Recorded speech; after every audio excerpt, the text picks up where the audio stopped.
The Epstein List, a global web of power, sex trafficking, and silence. The story of Jeffrey Epstein is not simply about one man.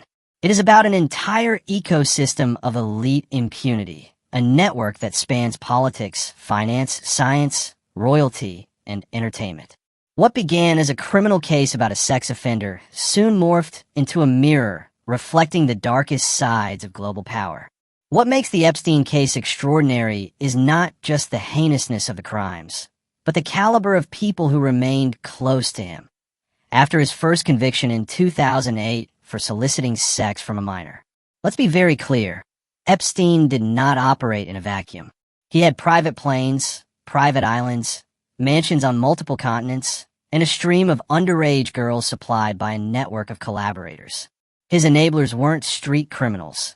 They were billionaires, professors, models, lawyers, and heads of state. Powerful political figures. Flight logs, court records, and photographic evidence showed Donald Trump, Bill Clinton, and Prince Andrew as repeat names in Epstein's inner circle. Trump praised Epstein in 2002, saying, "I've known Jeff for 15 years. Terrific guy. He's a lot of fun to be with. It is even said that he likes beautiful women as much as I do, and many of them are on the younger side." Clinton took at least 26 flights on Epstein's private jet, nicknamed the Lolita Express. These were not merely chance encounters. Prince Andrew settled a lawsuit with Virginia Giuffre, an Epstein survivor, for an undisclosed sum, after she alleged he had sex with her when she was 17. Even Ehud Barak, former Israeli prime minister, admitted to visiting Epstein's properties in New York, after Epstein had already been convicted. Hollywood and cultural icons.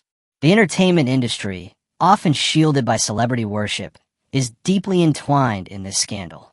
Kevin Spacey was photographed on Epstein's jet and at his island.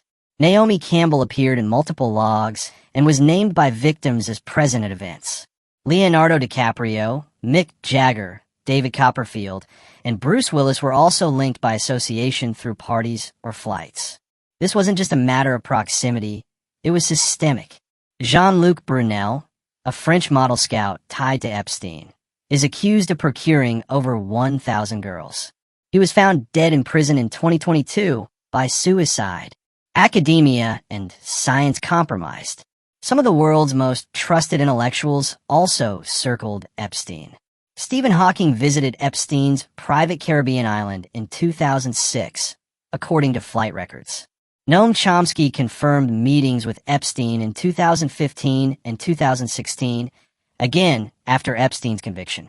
Marvin Minsky, an AI pioneer, was directly named in court documents as having sexual contact with an Epstein-trafficked minor.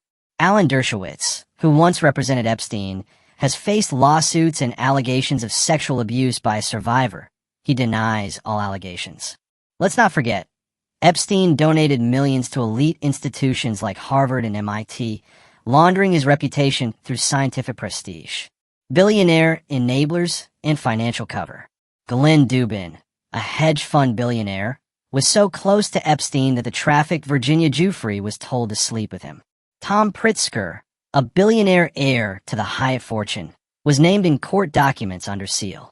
Richard Branson, founder of Virgin Group, appears in several documents related to social interactions with Epstein. And then there was Ghislaine Maxwell, Epstein's partner in crime, who is now serving a 20-year sentence for child sex trafficking.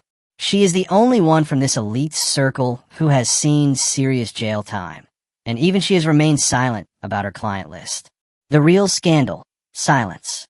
Despite over 100 survivors coming forward, hundreds of flights logged, and a sprawling network of power exposed, the justice system has yet to hold a single major figure accountable, beyond Epstein and Maxwell. Why has no full client list been released? Why did Epstein get a non-prosecution agreement in 2008, signed secretly by U.S. attorneys? Why was Epstein's jail death in 2019 so suspicious? Both surveillance cameras failed, guards fell asleep, and his cellmate was moved hours before. This is not conspiracy theory. It is judicial fact. A rot at the core of power.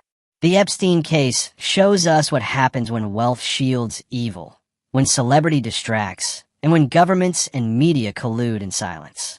The survivors deserve more than whispers in closed courtrooms. The world deserves transparency, because when powerful people abuse children, the burden of truth cannot fall on the victims alone. This is not about gossip. This is about systemic protection of pedophiles by the global elite. Until there is accountability, justice remains a rigged game, and Epstein's shadow lives on in the